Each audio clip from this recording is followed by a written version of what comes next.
we're live. Hello, dear Starshines. Welcome to another edition of Lunchtime Chats. Good to see you. I'll pause right here and let everybody get on board.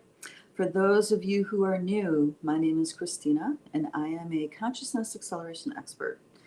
We are here to talk about those topics and issues that are significant for us starseeds, our way showers, and new paradigm visionaries. We have capacities, we have abilities that just are not embraced yet by our larger human family, and therefore the current affairs, the current events, the current things that are up in our community are rarely talked about at the level that we're experiencing it. So I am here to elevate the conversation, bring it to more of that multidimensional level, and those pieces that give us hard times that we get stuck on, or maybe brings us, that has these vortexes into hopelessness or whatever. I want to do to the best of my ability to provide a liberated perspective to those sorts of things that have a tendency to suck us in. So welcome, everybody. All right. Hey, Sherry, how you doing? Let me know if the sound is okay, please. We have quite a few things to talk about. I just kind of added a question that was emailed to me earlier today because it does actually blend into what I want to talk about today. So good job, darling Starshine, Emmeline. So I wanted to talk about death rites. And thank you, Sherry. And I wanted to talk about that in relationship to the nesting dolls of liberation, and how important it is that we, as a larger collective, embrace the passage of dying, embrace the passage of death. There's the little death, which is part of our egos and stuff like this. But then there's the big death, where we truly do get faced with having to let go of this realm. So I want to talk about that because there's some questions that have been texted to me. Well, there was a text, a conversation, an email. So they weren't all text, but it was, like that. It was a sequence of communications about it, which is usually a good indication that it's up right now in the collective. Hello, dear Starshine. Good to see you behind my eyes and storylines. And dear darling Beverly, welcome. So I want to talk about a bit more, go into death rites. And I wanted to also talk about this really cool, oh my gosh, there was this, I never heard of this guy before. What was his name? His name was, I wrote it down because it wasn't sticking with me. Franco Romero. He did an interview with Emilio Ortez, and I'd never read his book. I've never heard of him before. I don't know anything about his background. I just kind of jumped into the middle of the conversation, and it was really great. He brought in some pieces and such that some really advanced spiritual knowing pieces in a simplistic way, specifically around the part where we talk about physics isn't as simplistic, but the other parts are. The examples, the human examples of this experience were very simple. That scientifically there is a pathway to a reality of a great flash, not a solar flash necessarily, but a flash. And I've been asked about the great flash a lot, and what my response is that I go off of my intuition. I don't really go invest in any particular belief systems, and that there are signs, indications, there are senses that something like that is very, very possible to be happening on our timeline and many other timelines, not just this one. So when I listen to this fellow talk about his angle of understanding, he has a really great understanding of the multidimensional realities and how they work together. So, the nesting dolls that I talk about all the time, he has a very good understanding of those nesting dolls and how they work. So, when he talked about it, it was really illuminating things. And I realized in a split second, that we as humans have been getting prepared for something like this for quite some time. And I'm going to dive deeper into why I think that's so. I have personal experience, and pretty much anybody who's gone to a camp out with us has had that experience as well. So I'm going to go into that. And then a really great question from one of our dear Starshine in our community. And she's a listener here as well, asking about the integration, when we get transmissions, illuminations, do we have to understand the things that move and stuff? I'll read her question specifically, but that's the gist of what she's pointing at. Because it's a really good question, because we are, I think you guys can agree with me, we are transmuting generations upon generations of drama, of handed down PTSD, of handed down conditioning, of you know what I mean, handed down belief systems and all these things that that we have to wake up out of to reclaim our spirit, to reclaim our divinity, the awareness of our divinity. And I don't mean that in a religious sense, like some are divine and some aren't. No, I mean all life is divine and sacred. All life, without exception, everything. Okay. Yes, you can have the experience of being forsaken. Yes, beings do have an experience of being totally dark, but they are not disconnected from their divinity. They are still in their, you know, they still have divinity. They're just lost in something else, in separation. So, this is something that's very interesting to me, and for some reason, what really connected with the death rites and with the women stepping forward in their truth more is that, you know, we are on the precipice of really transforming humanity into something that hasn't been walking around in a very, very long time. And I'm seeing this, I see it at the really big picture view, and I'm starting to see, and I'm saying this because I'm seeing the mechanics of these inner nesting dolls really line up and support that larger perspective, that larger view of how this is all going down in this realm. So I'm excited to talk about that with you guys. All right. If anything I talk about brings questions or stories that you want to share, I encourage you guys to put it in the chat. I'll put your I'll speak your story out, and I'll do my best to catch the questions. I love questions. I know some people get frustrated with questions sometimes because they might be like further back in the conversation before I read them, and you know, I've had a couple people tell me that seems to disrupt my flow, but this is really, you know, this is a forum that is a conversation. It's a community service. This is all of us together. It's you and me, you know, moving forward in these perspectives, realizations, and personal liberation. So it's not just about how I see it. We're actually having an energetic conversation. We're having an energetic transmission, maybe a call and repeat, or, you know, this kind of back and forth, whether we realize it or not. This is what's going on. And anyway, so I really appreciate every time you guys have questions and share your stories. And I know that other people also probably have those questions and would benefit from your story. Stories are a really powerful way to influence the collective field, the 4D field. Now, the 4D field has lots of mechanisms within it, but how we understand things is most effective when we understand it through a story. Okay, because a story connects us with the reality of something. Okay, and not only that, we are curious and interested in listening, where our awareness is more there, because we are free to relate to that story inside of ourselves however we want to. There's no like you have to do A, B, and C. Up, you didn't do C right, go back to B. You know, there's no linearness to it. It's all about us floating around in our inner world while we're listening to the story, and we're connecting dots. That's a very powerful way to help move a collective through the 4D field and make connections that maybe they wouldn't normally make. So this is one of the many reasons why, you know, all of our stories are worth sharing.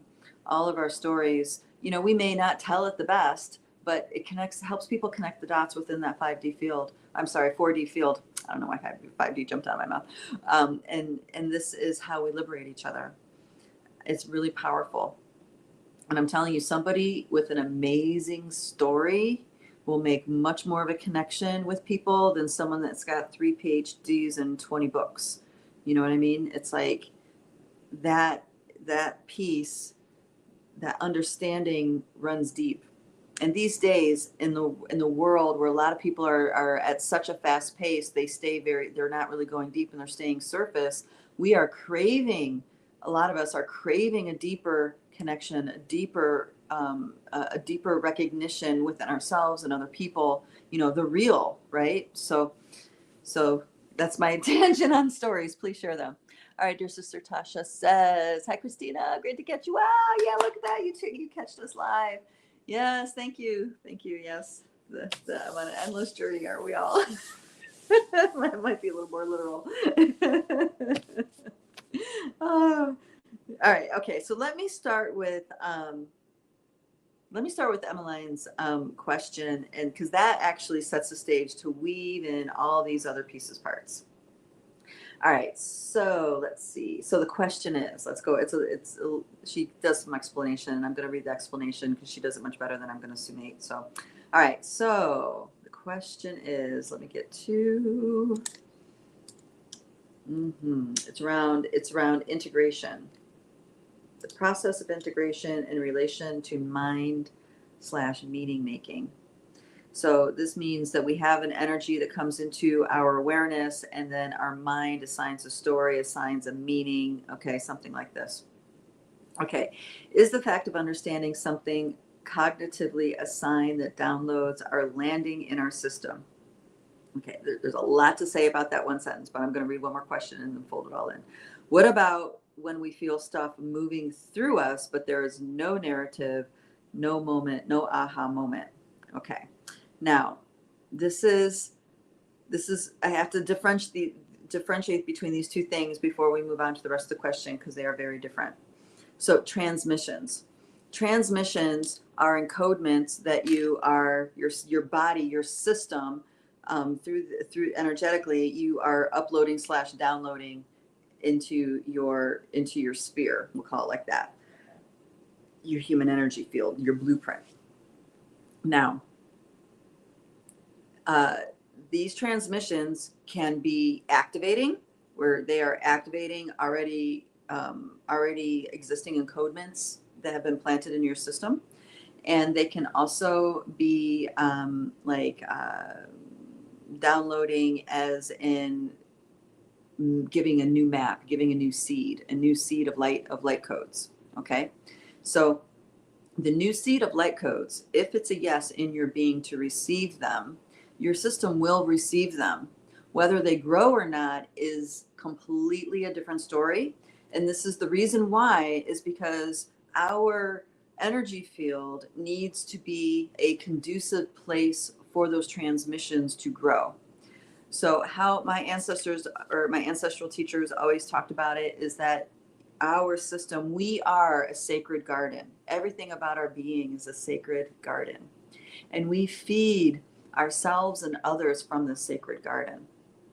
And transmissions, and in their case, they're talking about transmissions that are light codes to help us grow a new light body, to grow, to grow on a blueprint level out of the old programming of the old human, conditioning / programming of the old human. And that and these transmissions come in, and then it's up to us to work our energy field in such a way that we prepare rich soil, a rich garden for these transmissions to grow, to get planted and to grow. And of course, that's a whole laid out level of work. Anybody with spiritual practice that includes transmissions, you know exactly what I'm talking about. There's a lot of practice. There's a lot of conditioning, unconditioning, unlearning. There's all sorts of things that we do. We live differently. We do different things that we think will change the soil in our garden to be conducive to these seeds. The seeds that get transmitted, the downloads that happen that are transmissions, and you don't have a fertile soil, it is not all lost. Those transmissions are actually become packets of healing. They bring healing to the deeper levels of the light body and different nesting dolls of your being. So if you keep receiving transmissions over and over again, as in this reality is synchronizing for you over and over again to receive these transmissions, there is a yes in your spirit. And eventually those transmissions will provide enough of a healing, a coming back to yourself. You'll have a wild natural garden that can take in transmissions and have them take root and grow. Now, when they grow through your system,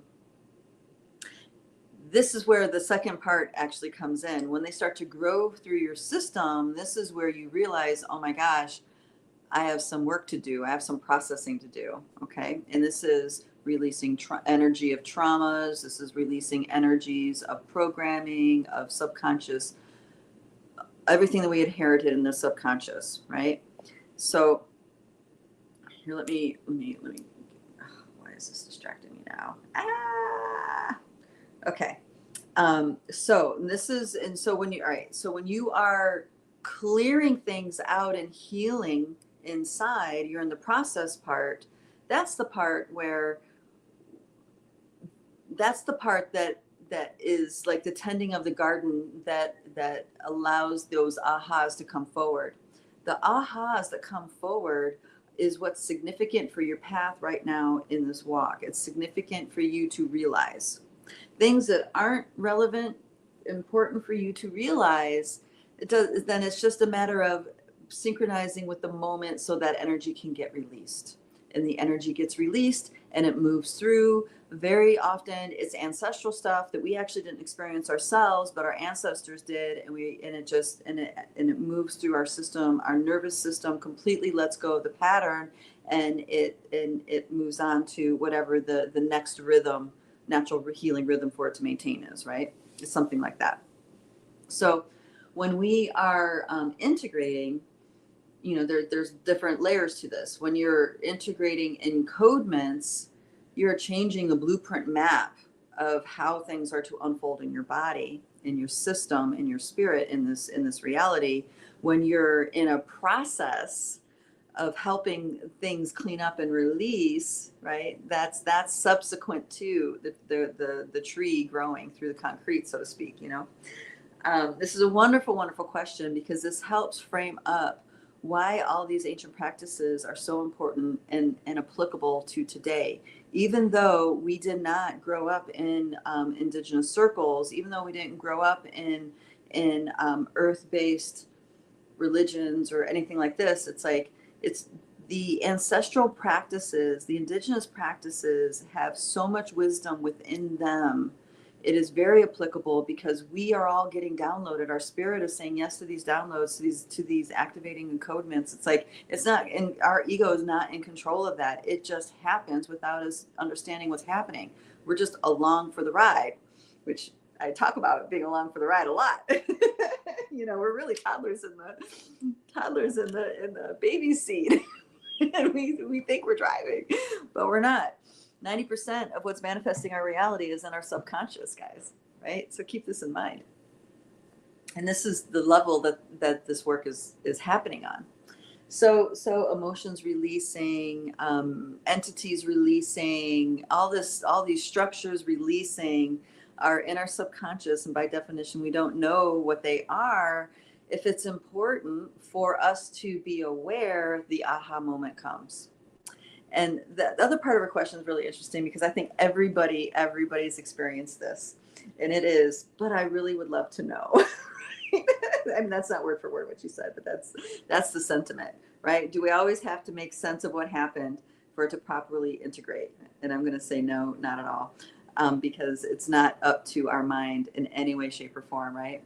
All right. So then it goes on to, sometimes I just feel like, sometimes it feels like a big process, a really big process, and my mind can't touch it. But she comes to these places where I want to understand. I want to know what's going on. So this is our ego driver grasping for a sense of understanding, grasping for some sort of ground, right? Frame up of reality we can understand. And this really gets confusing when the 4D field starts getting impacted. So the 4D field, that collective field, the field that has all these consciousness grids within it, right? Has all sorts of, technical frequencies within it too. This weaves us all together. So we're all connected in an ocean when it comes to the 4D field. Really, the only place that we have any level of true separation is in the 3D, our skin and the outer world. This is the only place where that separation is experienced. On all these other levels, we are a part of a collective. We are part of the great one. So let me paint a picture here for a second. What people don't realize and actually this fellow mentioned it, and it got me thinking, what people don't realize is that the feminine force, and I'm not talking about the distorted feminine force, there's a lot of feminine distortions, don't get me wrong, I totally, I see it, people experience it. I mean, there's masculine as well. So there's a lot of distortions between the sexes, absolutely. But when I'm talking about an alignment with the truth of our being, like our purpose, why we're here, the feminine force is very, very powerful. And many of these indigenous practices that survived were originally dreamed into being by women. They later became lineages of men, of course. That's part of how, the strategy for these teachings to survive. But women have a very deep connection to the mystical, not just because we have a womb space and we literally create life within our being and give birth and sustain that which is birthed, right? We can sustain the new baby completely independently with just our bodies like this. That's a very powerful thing. But also we weave the lineages together in we have a very close connection to the lineages. And the reason on a telluric level, on a cellular level. So there's a few different pieces here. One is that, ladies, if you think about this, your children, the seed that created your children, if you have any, were created initially inside of your mother with you in the womb. Okay, all of a female's eggs, a female baby is born with all the eggs she's ever going to have, and that is all developed with you. Imagine you as that infinite being getting working at focusing its awareness and attention in this fetus. That depth of divinity, that depth of consciousness, awareness was present while the seeds of your children were growing within you, and they were within you, and you were within your mother. That has such a profound connection. And this is why healing the generations is really, really, really potent when women do it, because we heal ourselves. And if we are of childbearing age, it's directly inherited by our grandchildren and our children within our lifetime. Okay. Assuming we don't die prematurely. Well, these days, what does that mean exactly? I don't know, but you guys know what I'm trying to say with that. So the birthing is not just something that happens in our 3D world. It's happening in the mystical realm as well. It's happening in the 4D field. It's happening in the telluric field. It's happening on a light body level. So the other thing that happens is and this is why Death Rites is so potent, is that as you came into the womb, I'm still speaking if you're a female, as you came into the womb and were manifesting yourself in the fetus and all the seeds that you were going to bear in this life, you were also in a ocean of your mom's programming, your mom's emotional state, your mom's subconscious, your mom's conscious mind, your mom's experiences, all the things your mom thought and felt and went through. You went through that, and your children went through that. You were with her while she was going through that. Okay, you were with her while she was going through that, and that energy was informing you, informing the development of the body. So by the time we're born, we're enveloped in an already pre-programmed, you see what I mean? A pre-programmed source code for our operational systems, okay? Now, free will definitely changes things, but that's something I'll cover, and I'll hit on a couple different ways. But in general, you are born with all the imprinting from your parents, from being in your mother's womb, you and your children, okay? So this is really significant in the bringing in, anchoring in subconscious constructs. But the other opportunity we have to liberate ourselves, our children, our grandchildren, and so forth, our parents, our grandparents, is when we leave. When we leave that doorway of what that doorway that death gives us is a precious, precious doorway where we can deeply unwind and let go all of that programming, okay, before we move on. So this is a profound liberation for not just the lineage of the person who gets the death rites, but it's also a profound liberation for the soul as well.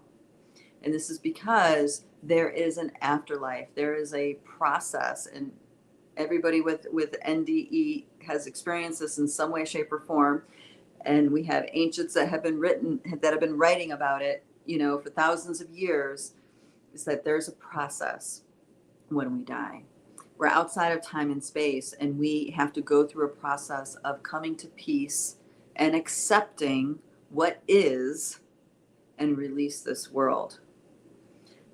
And that very process of coming into deep accepting of what is the whole point of us being here. That is one of the most powerful things that can happen to a person in their life, is true acceptance for what is. Now all the emotional, mental energy that gets drained from the programming from the outer world has no motivation to engage in the matrix, the illusion matrix. Instead, it is all right here in total acceptance of what is right now. It's a massive cornerstone to liberation. So we all visit that moment in our dying process. Now there's the traumatic deaths and the unexpected deaths. There's all this kind of thing. Yes, all these things do happen, absolutely. And you can still do death rites for folks that have that, because it's possible to unwind the energy, because the soul is still engaged in that 4D field. So it can bring in all the programming that person inherited, and you can still unwind it with them without a physical body. But it's, it's up to the spirit to decide how that's going to happen, because quite literally it is one of the greatest honors that you can be granted to facilitate a person's death rites. So receiving them is an amazing gift, right?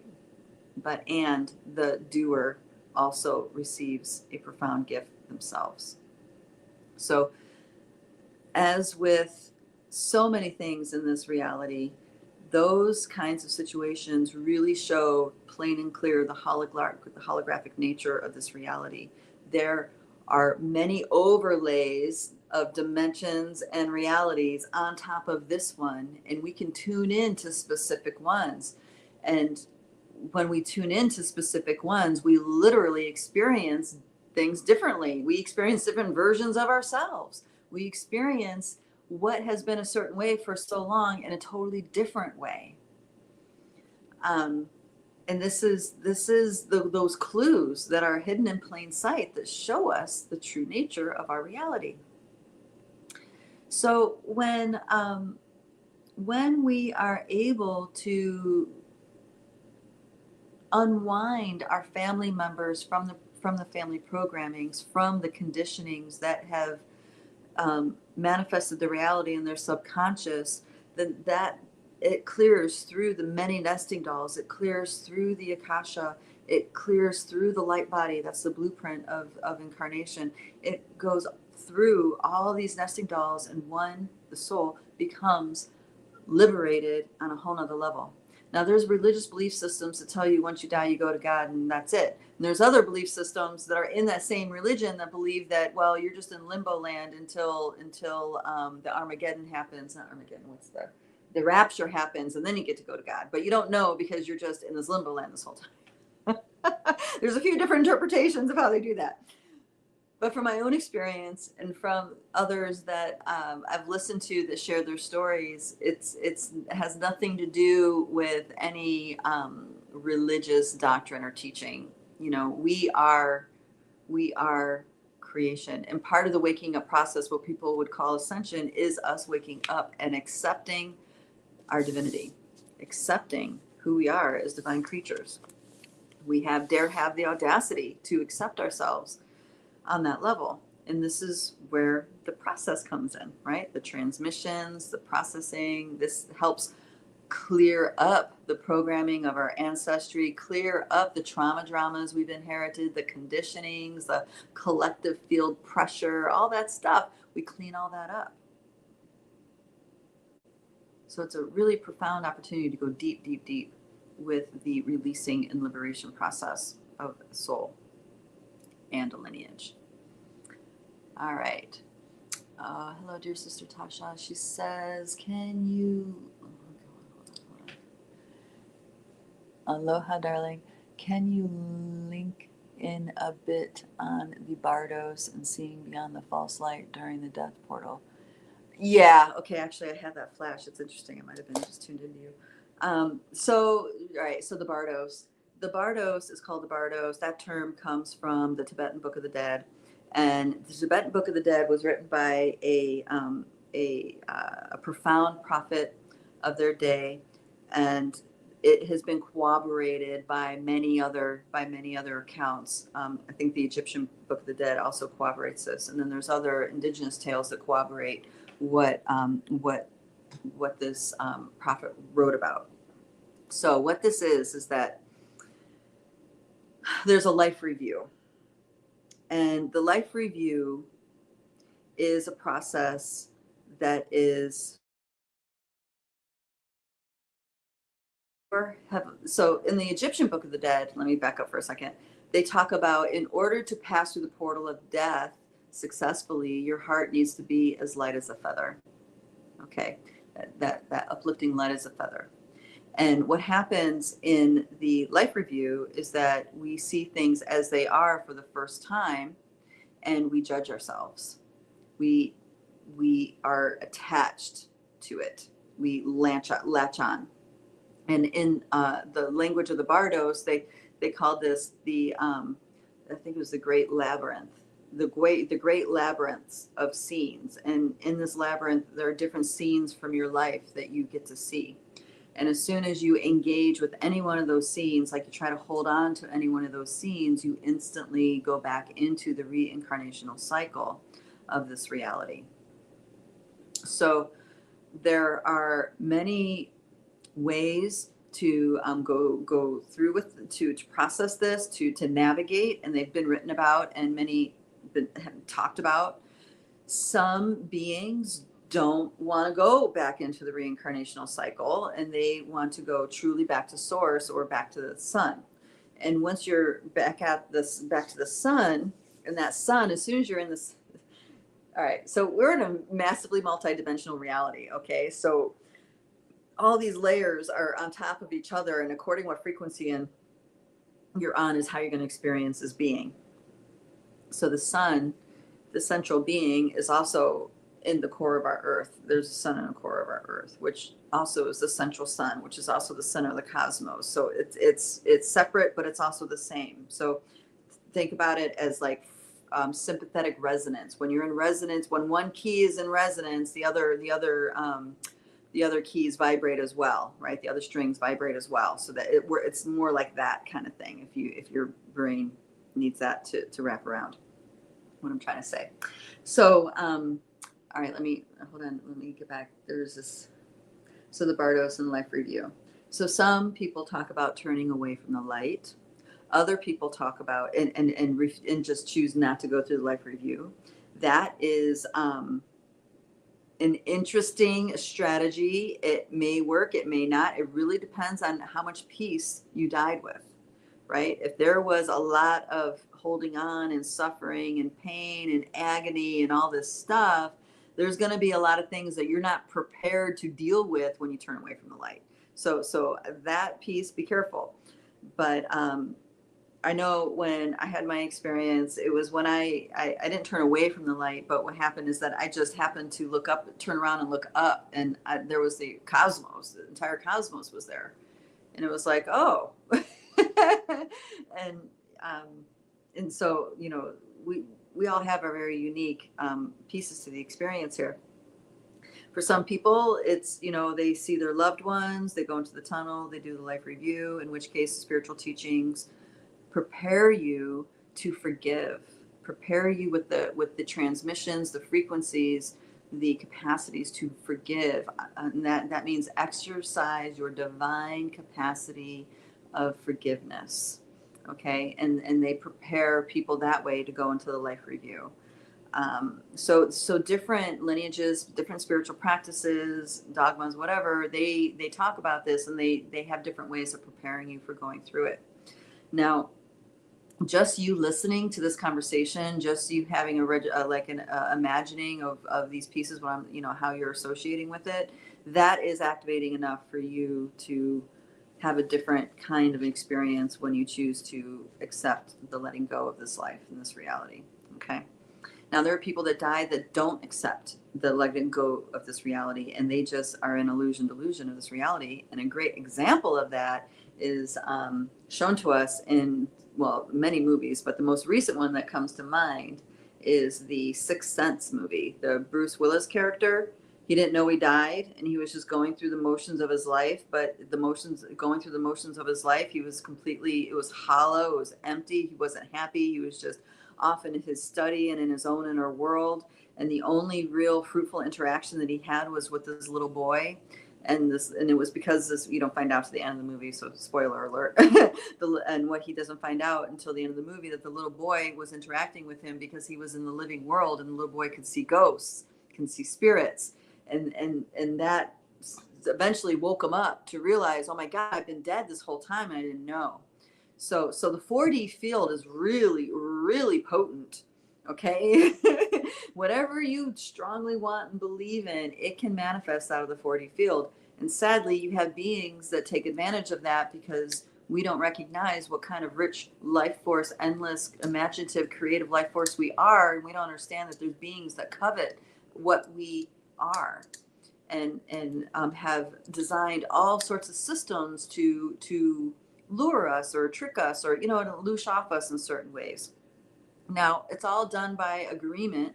A lot of times we don't know, and that's how the collective field works, either silent agreement or whatever. We all operate in agreement. That field operates within agreement. So if it's happening because somewhere along the line you gave permission for it.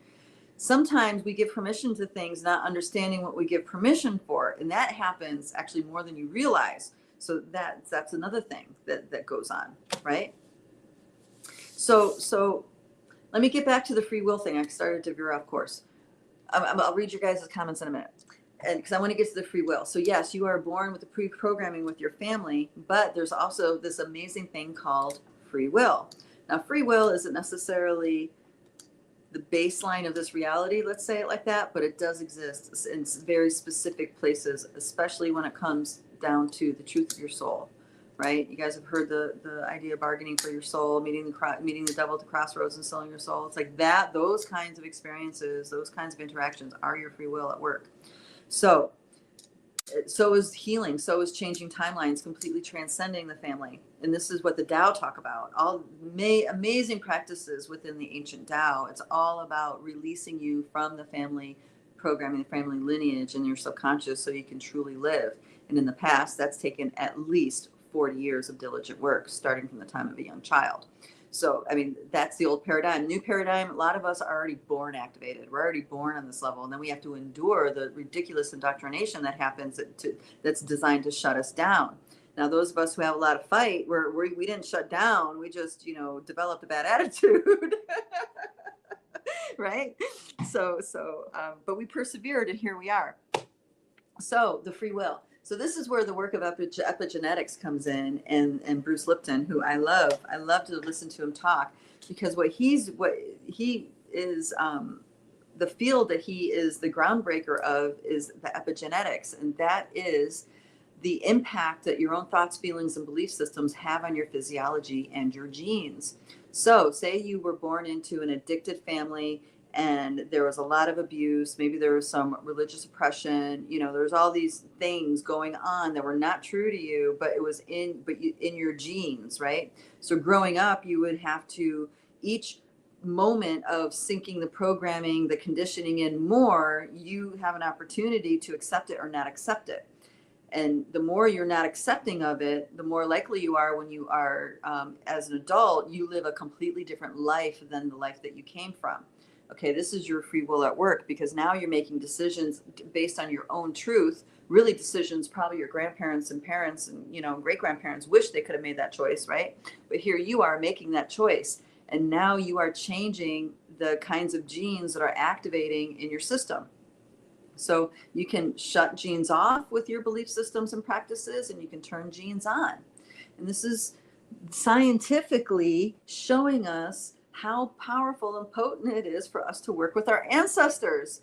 So imagine if you didn't have to spend so much life force energy staving off what you don't want. Imagine if all that life force energy was shifted into something supportive. It was a structure you could, that's a foundation that you can lean on and literally launch yourself off of into the truth of who you are and what you want and your purpose, right?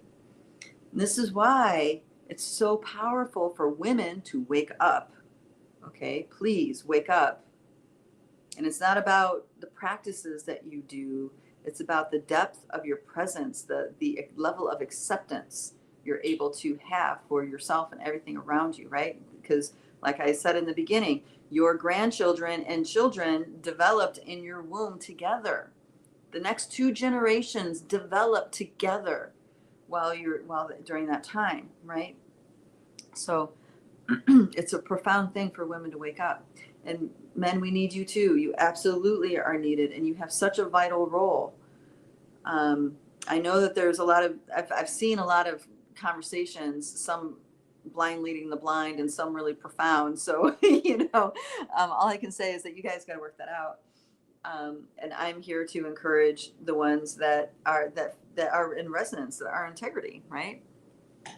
So, shoot, okay. Here, this is a good place to pause and get to the questions. All right, darling. So I thought, okay, dear Sister Starshan says, I thought I was dying once and experienced total surrender while simultaneously holding the field of hope, as I may or may not have been experiencing the big death. It was the catalyst to a deep dive with the main family member who held the field of divisiveness within our lineage. Now we get to unravel it together. It's so profound. Yes, darling. I'll let you go. Good to see you too. Yes, darling, absolutely. There's a beautiful story that I experienced I was in Darkroom, I think it was in 2017. Darkroom it's an ancient practice, and I did it at Mantakchia's compound in Thailand with Jasmine Heen, who's a very well-known pranic nourishment mentor, if you can say it like that. She's a breatharian. Anyway, the story was, how she shared it was that, so she was Asian Indian, and had a terrible relationship with her father.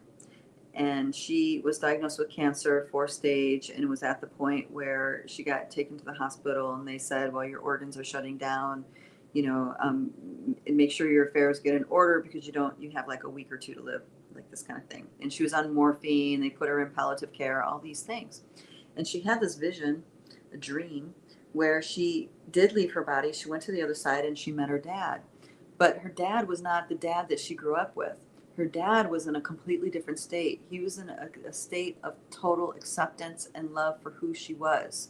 And that activated something inside of her. It woke something up inside of her where she then, in a split second, can release the structures of not acceptance and accept the love from her dad.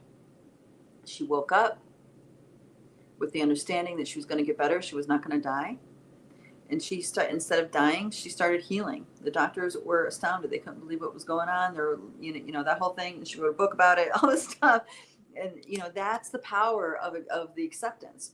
What's happening is that we don't understand how deep it runs. We think that because, you know, in the realm of understanding and maybe a little bit beyond the realm of understanding, that's all there is. It's like, no. These threads weave us to creation itself. It goes so deep. And this is why Dreamtime is so potent to work with, because it shows us how deep that well goes. It shows us how profound we truly are, because we start to get glimpses of reality beyond the veils. We start to get glimpses of the reality of how we truly are walking in the same dream. We're just blind to it, right? We are get to walk through all the different thoughts, emotions, programs that flavor our lenses in certain ways that bring us to a place of experiencing reality in a certain way. You know, once you get flashes of the realities behind the realities, this denser reality becomes less true. It becomes less concrete. So then there's these dissolving start to happen inside where you thought you couldn't do something. Ideas of limitations, beliefs about limitations, all of a sudden just dissolve, and you wake up day after day, and all of a sudden you're a different person. You feel completely different. And this is why I call these things reversals. All the reversal programming gets undone. And I've experienced this so many times myself. You guys let me know if you can relate, where you had a particular belief and attitude about something probably most of your life. And then you had some profound experience that woke you up to something that you were never woke to before, an epiphany, a dawning. I mean, there's all sorts of ways to describe it. And ever since that moment in time, nothing was the same. It's like what you thought about A, B, and C is no longer so. Matter of fact, you're probably the exact opposite of how you originally thought about A, B, and C, right? That is how we, in a human level, experience these reversals. And these reversals some of them are very intentional. Some of them are just kind of distortions that evolve on their own. You know, there's different reasons and different kinds of reversal programs running. Bringing me to the last point that I want to talk about, which is this cosmic illumination event. All right, dear sister Starshine, hello. Let me read this first before I move on to that. Excuse me.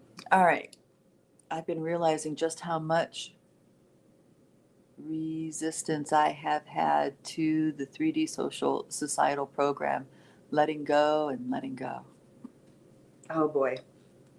Yeah, that's it. Those are big moments.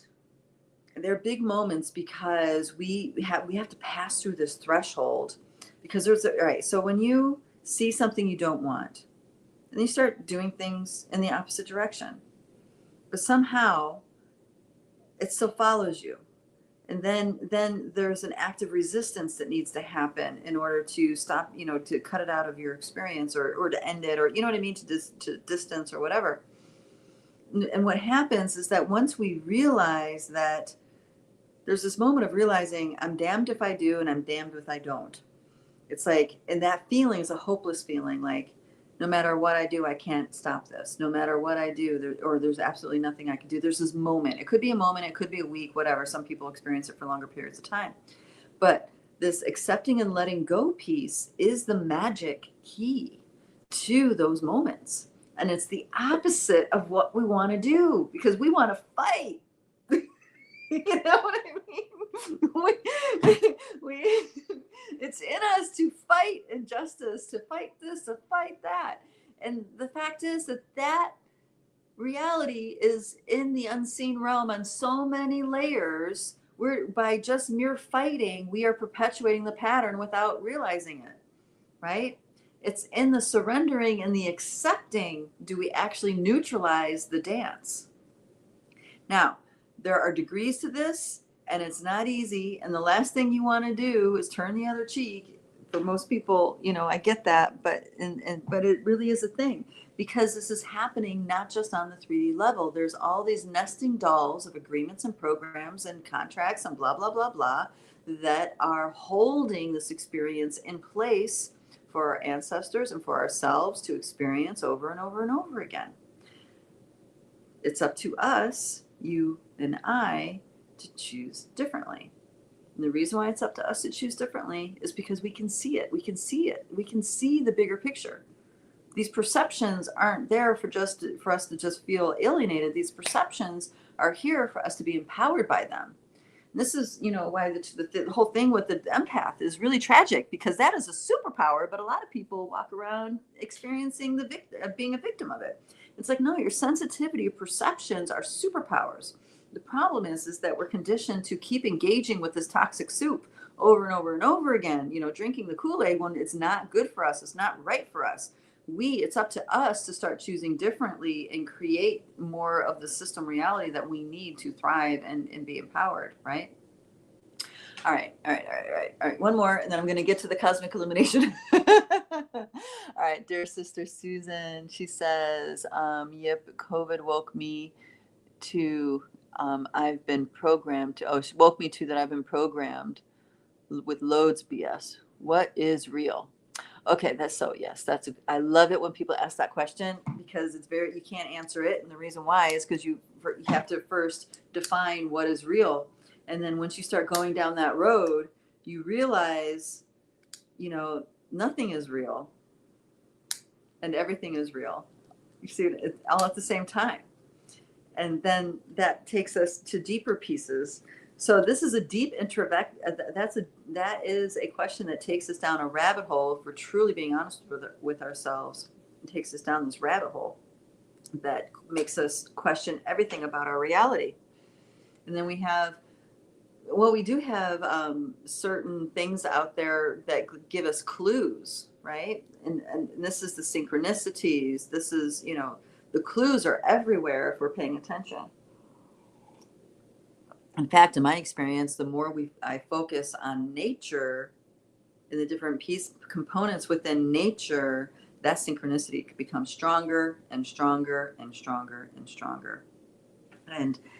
And this is why I said what I said in the beginning about the people that go to our campouts experience initiations into what this cosmic illumination idea is about. So you guys have heard the narrative of the cosmic flash. You guys have heard the narrative of a great illumination, right? There's a story of 3 days of darkness. Some people say it's 10 days, whatever, it doesn't matter. There's the point is that there's an idea of something with light and dark that's going to happen, that's going to be the big turning point for humanity. So, and I've seen signs of this. Now I see things in the perspective of timeline potentials. For me personally, I have this really strong sense that I am constantly integrating and floating through different kinds of timelines. Like just recently, I had this sense of many, many timelines consolidating together into one more cohesive harmonic. And so for me, timelines are extremely malleable, and time is extremely malleable. So it's not something that I don't feel imprisoned by the idea of being on a timeline and say like that. Okay, neither should you, because your physical body is a multidimensional temple, and it has a lot of capacities that we have yet to wake up to. But once we do, right, then we're truly unstoppable.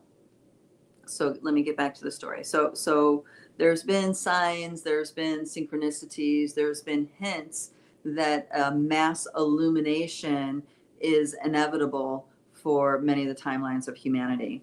And that mass illumination could be a cosmic flash. That means like a massive supernova that washes through.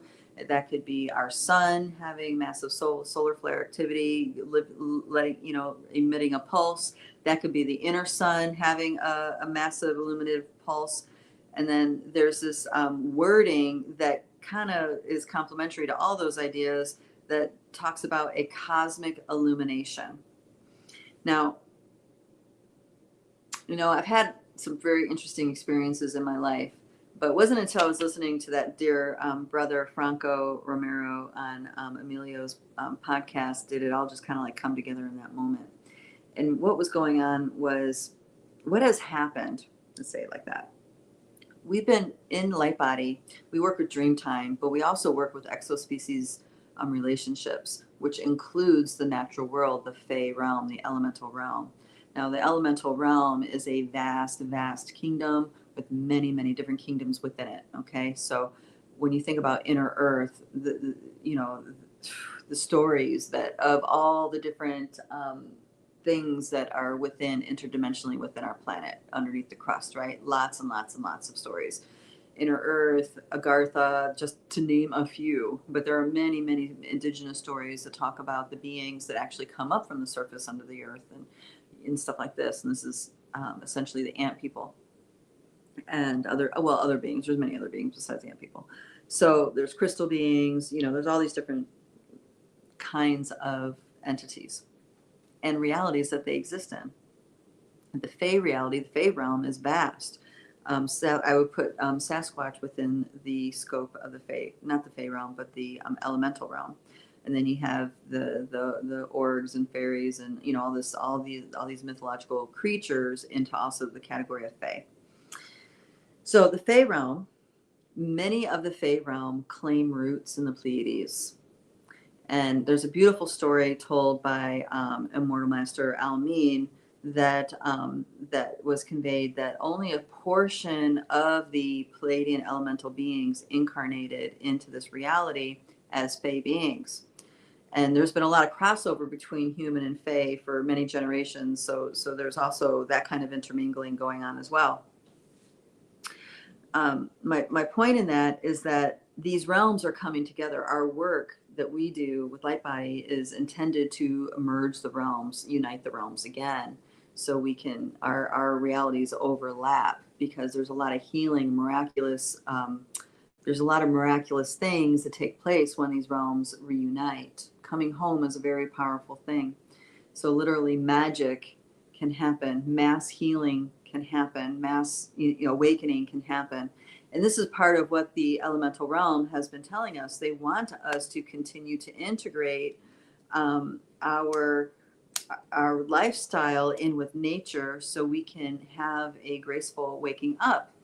And one of the phenomena, so come in the Sasquatch. The Sasquatch are kind of like ambassadors for the human race because they share our DNA.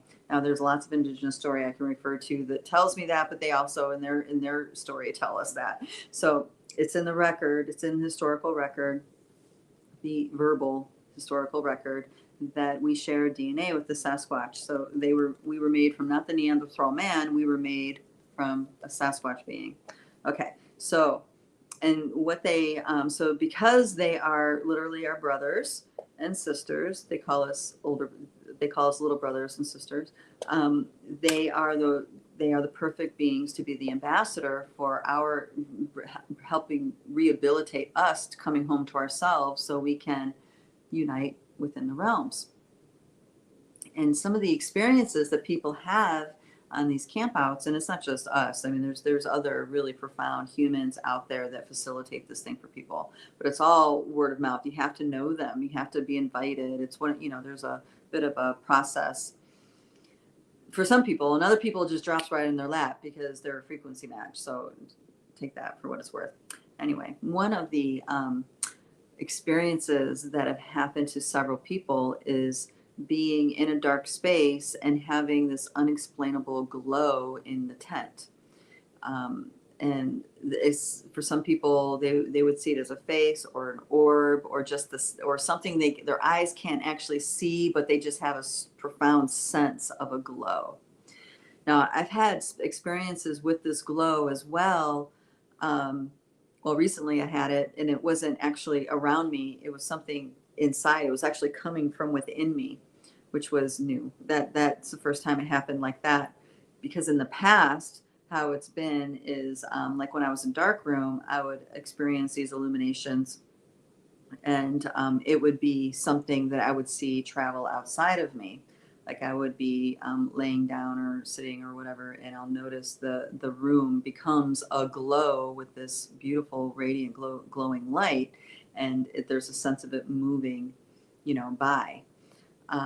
The last time it happened, it was actually something inside. I actually was looking around. I was looking because I was my tent. I love my tent. It has these blackout things, and it's pitch black in my tent, which I love. And but this glow was happening, and I'm looking around like, for a second, thinking I had a light going. But really, when I realized it was my own inner illumination, I was like, oh, that's really cool. Anyway, it is what struck me in that conversation that he was having with Emilio is that it was when he was talking about the cosmic illumination, because he's saying the great illumination in his estimate and how he sees it is not the sun blowing up or any CMEs. It's an actual a full cosmic illumination. And the illumination is total. It's a total illumination, which means all that we would experience around us in this illumination is light. And that once that happens, that is the turning point. For those people who are attuned and in a frequency match, right? You are going, your sympathetic resonance, like I was talking about with the suns, right? The sympathetic resonance is going to continue with that reality, which is not any different than this one in a lot of ways. It doesn't have the system programming, but it's, you know, it still has like tables, chairs, sits down. We have a separation experience, just not in a way where we forget ourselves. And then there's some souls that will choose that are not in resonance with that, and they're going to end up going, you know, experiencing the reality the way they're going to experience it. Now, this is really hard for people to understand, because you think about, what, you mean leaving your body? You mean leaving this planet? No, you're still here on this planet. It's just what is on this planet is more than what we realize. There are many layers and dimensions, many realities, timelines, versions, all this stuff layered on top of each other, sharing the same time and space with us right now. Okay? It's about what frequency you're living in, what the level of acceptance of your divinity, you know what I mean, which is your presence, which is your frequency. It depends on that. So I hope this helps everybody feel better, in the sense that all this hard work that you've been doing throughout your life is going somewhere, and it's not about, you know, it's not about changing the world necessarily, though it does have its impact. It's what I see happening is that they've been titrating us into this light. So when we do make when we do get exposed to the intensity, we have a graceful movement with it versus a harder one. Because if it's too much of a jarring, you know, our biosuits struggle with that. So that's the most recent thing about the cosmic illumination. It's not a going out with a whimper or a bang kind of idea, which is what is alive in our 4D field right now and fed by lots of sources, including our media and movies and all that stuff. It doesn't have to be that way at all. All right. Well, darlings, thank you for being here. I'm at the top of the hour. Dear Sister Joanne says Hawaiian history and navigational system reference, the Pleiades. Okay, they call it Makalai. The Pleiades in Hawaiian is Makalai. Thank you for that. Yeah, so there's a reason why indigenous cultures all over the world make a connection to that star system. They have a lot to do, a lot of custodianship with our spiritual movement, with our awakening. And yes, there are both dark and light. I'm not saying that every Pleiadian is an agent of the light, because that's definitely not true. But it's still a guiding star, let's say, in our awakening process. And us in our awakening process, acceptance process, means we're putting our big boy pants on. We're not, holding other energy, other beings outside of ourselves responsible for our journey back home. Instead, they are just signposts that help us. It's like, you are not expected to believe that over what your own inner knowing is. Okay. When we give that power away, then it doesn't, then we have to trust. And then, then we have to go through all the betrayals, right? All the ways we've been tricked. And the thing is, it's not about trusting that outside. It's about trusting this in here. And this is the most difficult journey you will ever make in your entire life. But it's one that we all have to do. There are people that can just lay down, go to sleep, and die. And that is not just, a miraculous thing. This is because they have the energy signature for it. Okay? They had the energy signature for it. This is really, really, really important. Oh, it's pronounced Makali. Makali. Thank you, darling. All right, I went over my time. Thank you so much, everybody, for being here and giving me your time and attention. I know it's so precious and valuable, so thank you for doing me that honor. I do want to encourage you guys to keep connection and community. And if you feel like you want to start diving into Dreamtime and diving into these exospecies relationships and building a strong energy field and, you know, diving into these pieces, I encourage you guys to check out our subscriptions that we have on lightbodyacademy.com. We have an Essentials program, which is all about building a strong energy field, integrating transmissions, and exercising your multidimensional tracking legs. It's all about, you know, really you exercising those aspects of your being and your ability and getting strong in that. And then, of course, there's the Dreamtime Healing Project, where we work with Dreamtime and mastering our capacity for dreaming the world into being. So thank you, everybody. Mwah. Thank you. We'll see you guys next time. Bye-bye.